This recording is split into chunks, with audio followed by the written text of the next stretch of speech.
Good morning students. आज हम BA first year के ज्योग्राफी के फर्स्ट पेपर फिजिकल ज्योग्राफी का अध्ययन करेंगे, जिसमें हम इसे पूरे के वीडियो में चट्टानों का अध्ययन कर रहे थे। उसमें हमने आग्नेय प्रकार की चट्टानें का अध्ययन कर चुके थे। अन्य दो प्रकार की चट्टानें अवसादी और रूपांतरित चट्टानों के बारे में आज हम अध्ययन करेंगे। जैसा कि आपको पहले बताया था कि आग्नेय चट्टानें जो हैं, शेल हैं, वो प्राथमिक प्रकार की चट्टानें हैं, कि वो मूल चट्टानें हैं, वो पेरेंट रॉक हैं। क्यों हैं? क्योंकि जब पृथ्वी का जन्म हुआ तो उस समय गर्म तप्त लावा के समान ये थी, तो अन्य चट्टानों का तो सवाल ही नहीं। आग्नेय चट्टानों के ऊपर अपर्दन अपक्षय के जो प्रक्रम हुए, उनसे अन्य प्रकार की चट्टानों का निर्माण हुआ, जैसे अवसादी चट्टान है, उसके बारे में हम अध्ययन करेंगे।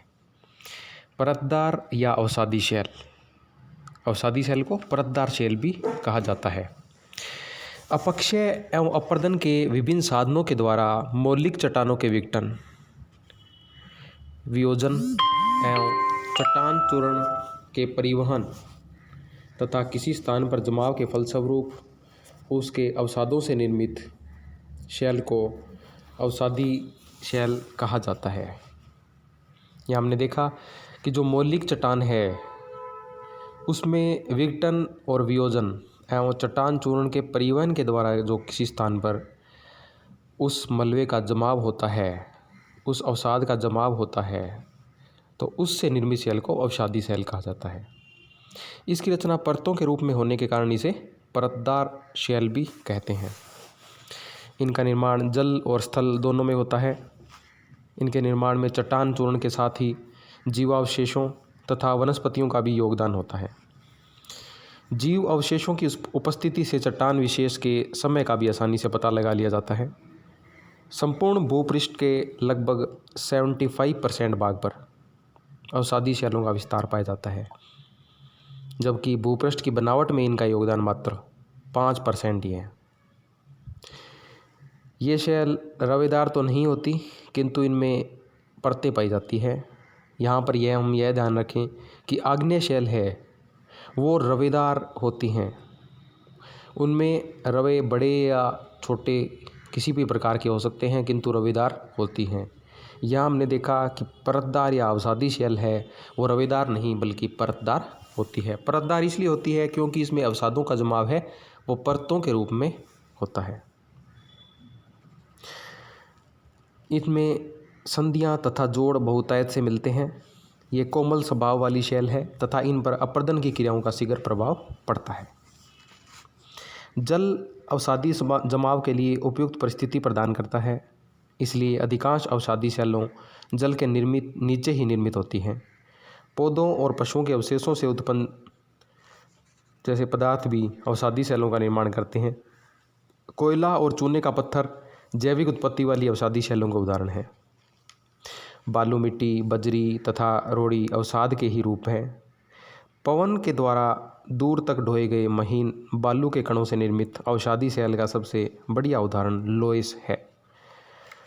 लोयस है जो चीन में बहुतायत से मिलता है। यहाँ मैं बता दूं कि लोयस एक बालू का निर्मित ढेर है, जिन्हें हम बालू का स्तूप भी कहते हैं। सेंधा नमक, जिप्सम तथा शोरा रासायनिक विधि से बनी अवसादी शैलें हैं।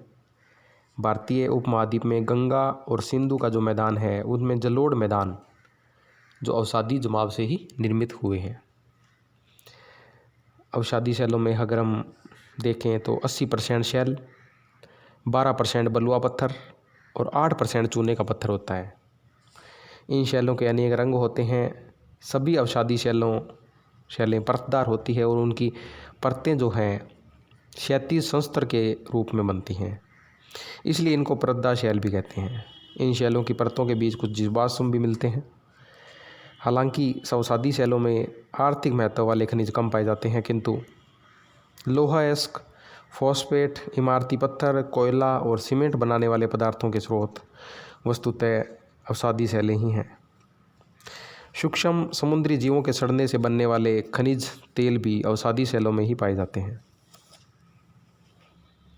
अगर हम देखें तो जो पेट्रोलियम पदार्थ है, डीजल, पेट्रोल, कोल, तार, ये सभी अवसादी शैलों में ही निर्मित होते हैं। अब अवसादी शैलों का अगर वर्गीकरण करें हम, तो निर्माण में भाग लेने वाले अवसादों के अनुसार वर्गीकरण, निर्माण में भाग लेने वाले साधनों के अनुसार वर्गीकरण और रचना सामग्री के आधार पर वर्गीकरण, इसके 3 प्रकार के वर्गीकरण किए जा सकते हैं। उनमें पहला है निर्माण में भाग लेने वाले अवसादों के अनुसार वर्गीकरण।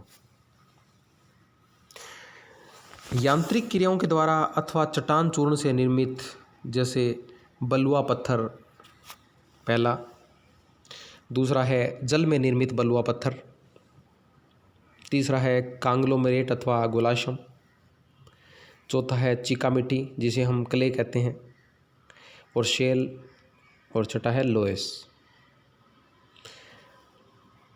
अब है जैविक क्रियाओं से निर्मित, जैसे चूने का पत्थर, कोयला और पीट। अब है रासायनिक तत्वों से निर्मित, जैसे खड़िया मिट्टी, शैल खड़ी या जिप्सम और नमक की चट्टान। अब आता है निर्माण में भाग लेने वाले साधनों के अनुसार, जैसे जलज शैल जिनमें सागर में निर्मित तलछट शैल हो सकती है, दूसरा है झील में निर्मित तलछट शैल और नदी में निर्मित शैलें। वायु के द्वारा निर्मित शैल, हिमानी द्वारा निर्मित,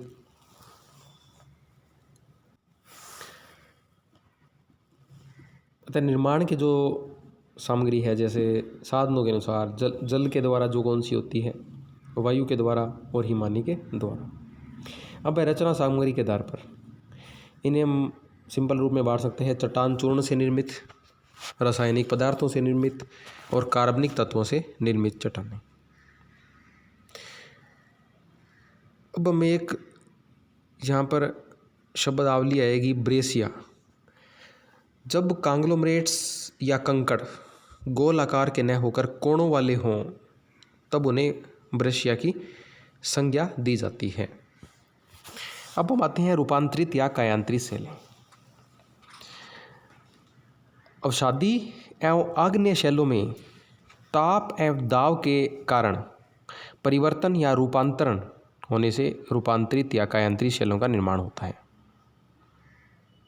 किससे? अर्थात या तो अवसादी शैल का रूप परिवर्तन हो या आग्नेय का हो, तो वो कायांतरित शैल कहलाएगी। रूपांतरण की क्रिया के दौरान इनमें मौलिक चट्टान के संगठन तथा स्वरूप में परिवर्तन हो जाता है और इसकी पहचान भी कठिन हो जाती है। आग्नेय एवं अवसादी चट्टानों के अतिरिक्त कभी कभी रूपांतरित चट्टानों का भी रूपांतरण हो जाता है, जिसे अति रूपांतरण कहते हैं। रूपांतरण के जो प्रमुख कारक हैं वो क्या है? ताप, दबाव या संपीड़न तथा गोलीकरण। रूपांतरण के जो प्रकार हैं, पहला भाग लेने वाले कारकों के आधार पर, उनमें है तापीय रूपांतरण, गतिक रूपांतरण और जलीय रूपांतरण या ताप और जलीय रूपांतरण। अब हम देखते हैं क्षेत्र के अनुसार जो वर्गीकरण है, सहस्पर्शीय रूपांतरण और क्षेत्रीय रूपांतरण।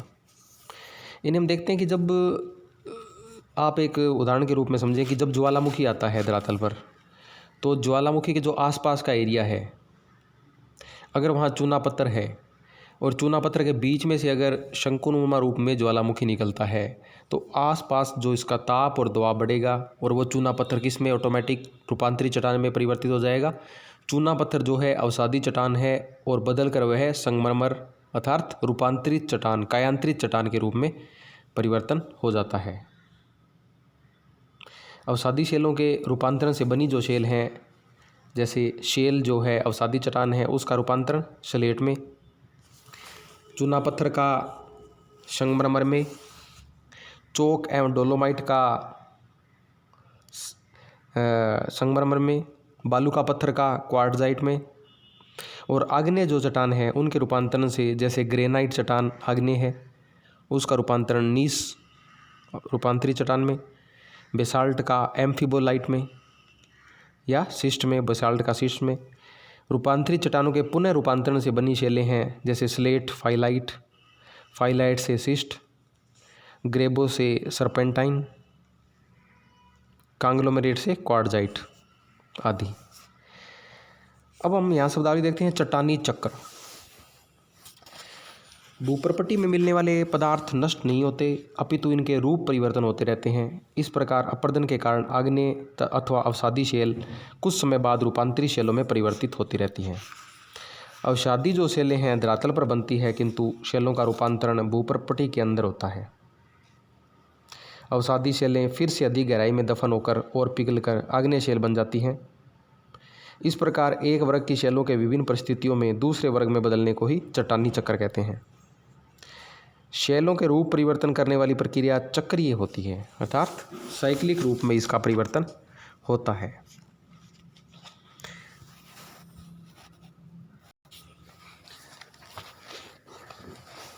अतः साइक्लिक रूप में चट्टानों का निर्माण होता रहता है, अर्थात आग्नेय से अवसादी और रूपांतरित चट्टानों का, और अवसादी से रूपांतरित का, रूपांतरित से पुनः आग्नेय चट्टान का। अर्थात किस प्रकार कि अगर तरल तप्त लावा जो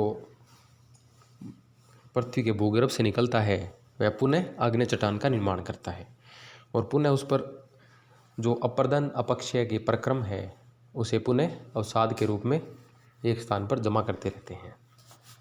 अतः आज हमने चट्टानों के जो विभिन्न प्रकार हैं उनका अध्ययन किया। धन्यवाद।